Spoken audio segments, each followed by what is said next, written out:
magandang araw sa lahat. So, ayun, may bago tayong pasyente. Naghalo ito, yung langis tsaka yung coolant niya tubig sa loob.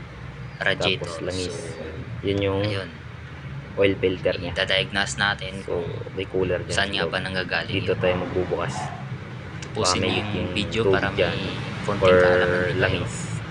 Para hindi tayo Kaya diretso bukas nagpapos ng cylinder head paghahalo gasket. sa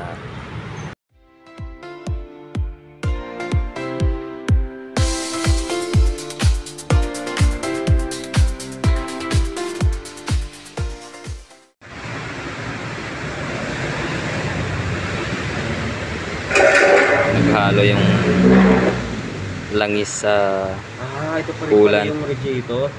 Oh.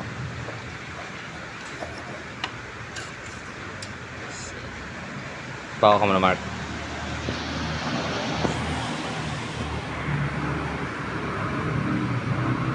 Naghalo yung langis sa radiator. Kaya tanggalin muna natin yung oil cooler niya sa gilid. Dito yan nakatago sa turbo tsaka exhaust. So dyan muna tayo. Huwag muna tayo sa makina. Kasi may cooler rin dyan sa dyan sa gilid. Dumadaan yung tubig dyan tsaka langis. Yan, Grand Starex. Yan. So ito, dumadaan yung tubig dyan sa loob, tapos langis. Yun yung oil filter nya. So may cooler dyan sa loob.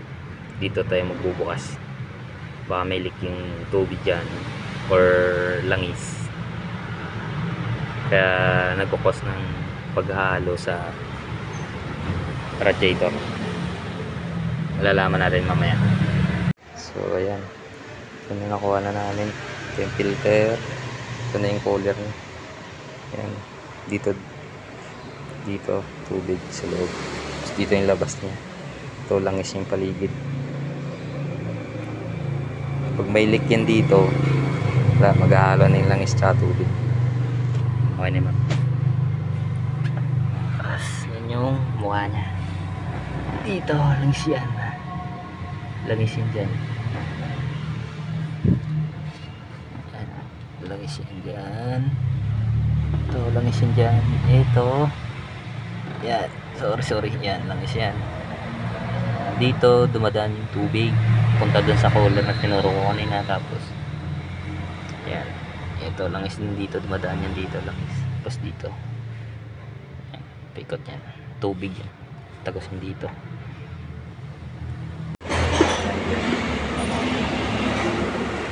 Ganito yung itsura ng oil cooler ng Grand Starex. Yung mga malulutong na, kaya naghalo yung langis sa tubig. Ito tubig. Ito tubig pala, tubig. Ito langis. Punta yan dyan sa oil filter. Ito yun, malutong na, kaya may leak na. Ayan, so tapos na namin ikabit yung oil cooler. So testing na natin yan kung para magkaalaman na